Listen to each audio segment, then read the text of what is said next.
أكبر حروب المسيرات في التاريخ الحديث. من الحليف ومن الهدف؟ في هذه الأرض الطيبة.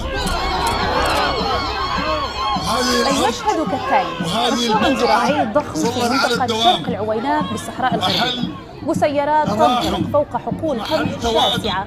الهدف السودان، وتحديدا قوات الدعم السريع التي يقودها حميدتي. الوسيلة مسيرات بمقدار تركيا، مداها 7000 كيلومتر، ذات حمولة متطورة جدا لاستهداف قوافل إمداد قوات الدعم السريع. رقيب أول من الفاشر دمازين والمدينة عرب. وسيلات الطيران ومقاطع فيديو رجعتها صحيفة نيويورك تايمز كشفت عن تفاصيل ما وصفتها واحدة من أكبر حروب المسيرات في العالم. مسيرات لم تشتريها مصر، وإنما اشتراها الجيش السوداني.